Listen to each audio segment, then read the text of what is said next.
Hello friends, তোমরা সব কেমন আছো? আশা হচ্ছে তোমরা সবাই খুব ভালো আছো, সুস্থ আছো। ফ্রেন্ডস, আমিও ভালো আছি, কিন্তু মনটা খারাপ হচ্ছে। দেখো বেগুন গাছটাকে দেখো ভালো করে।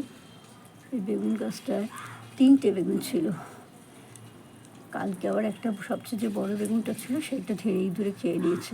তাই আজকে ভাবছি বেগুনগুলো সব তুলে ফেলবো, কারণ এর আগে 3টে বেগুন খেয়ে 5খানা ছিল, 5টা থেকে এর আগেরটা খেয়েছে, তো ডালপালা কেটে খেয়েছে, সেটা তোমাদের দেখিয়েছি।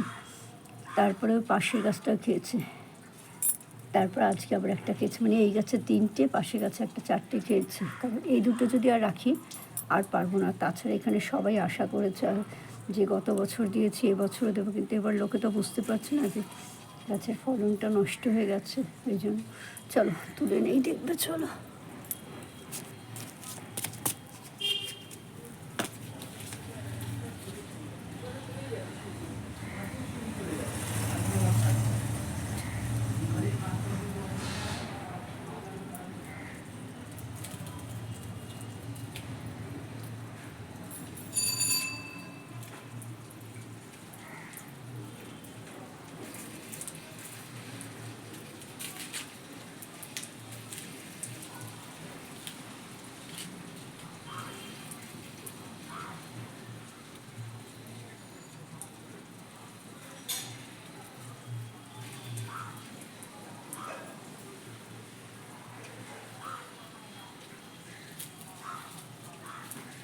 এই দুটো বেগুন, এই যে এই বেগুনটা, বড়ো বেগুনটা আর কিছুদিন রাখলে বীজ হয়ে যেত।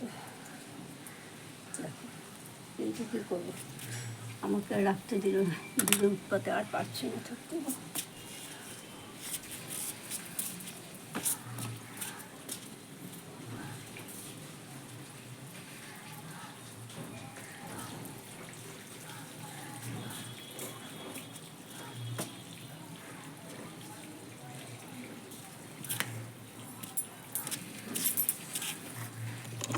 এত কষ্ট করে, এত শখ করে গাছ লাগানোর পর সেই গাছের সমস্ত সবজি যদি ইঁদুর বাদরে খেয়ে নেয়, তাহলে কি ভালো লাগে?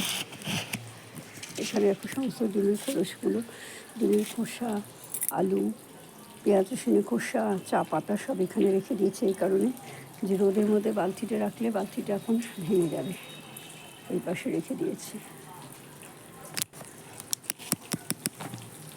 আর এখানে দেখো আবার বেলফুল গাছগুলো আবার সব বেরোচ্ছে।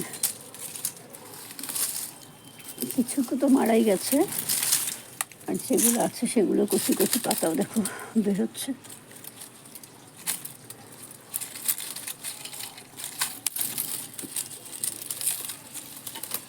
যেগুলো বেরোচ্ছে সেগুলো থাকবে, আর যেগুলো বেরোচ্ছে না সেগুলোকে তুলে ফেলে দেয়।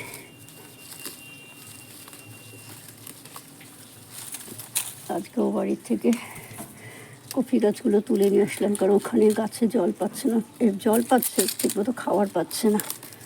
তাই ভাবলাম যে এখানে নিয়ে চলে আসি। এখানে রোজ না পেলেও সপ্তাহে তো 2-1 দিন করে পাবেই না।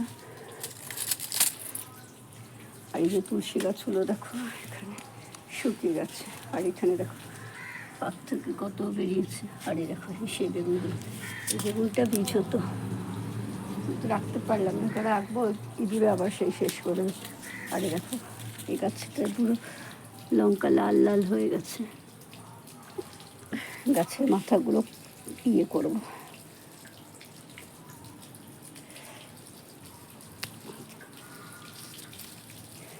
মাথাগুলো কেটে দিই, তাহলে গাছটা ভালো হবে। তারপরে করবো, এক হাতে করা যাবে না। আর এরা কুন্দ ফুলের গাছগুলো কত ফুল এসেছে, এখানে কত ফুল হয়েছে। আর এই দেখো এখানেও এসেছে, এখানে একটা লম্বা বেগুন হয়েছে।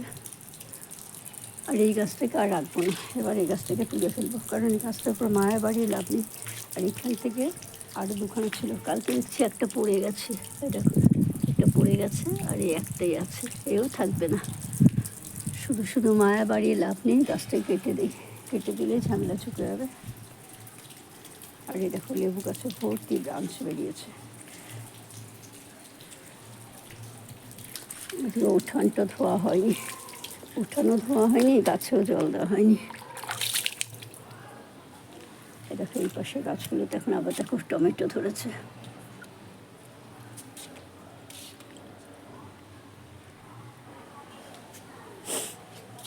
এখানে দেখো হচ্ছে অল্প অল্প করে সমস্ত গাছে মোটামুটি এখন বেরিয়ে গেছে। ঠিক আছে ফ্রেন্ডস, আর এখানে একটু আগে দিয়ে গেলাম, এই গাছে একটা হয়েছে, এই গাছে একটা হচ্ছে। দেখি এই গাছগুলো কী হয়। এখানে ডিমের খোসা, আলু সেদ্ধ করা জল, তারপরে ভাতের ফ্যান, সমস্ত কিছু এইখানে বেগুন গাছগুলো যে আছে সেই গাছগুলো সব দিয়ে গেলাম। ঠিক আছে ফ্রেন্ডস, আমার এই ভিডিওটা তোমাদের কেমন লাগলো অবশ্যই কমেন্ট করে জানিও। যদি ভালো লাগে তাহলে অবশ্যই লাইক করো, শেয়ার করো, সাবস্ক্রাইব করার পাশে থাকা আইকন বেলটা বাজিয়ে দিও। দেখা হবে আগামী একটা ভিডিওর সাথে। ততক্ষণ মতন তোমরা সবাই খুব ভালো থেকো, সুস্থ থেকো, আনন্দ থেকো। Bye, tata. একটু আম গাছটা করে দেখিয়ে দিই।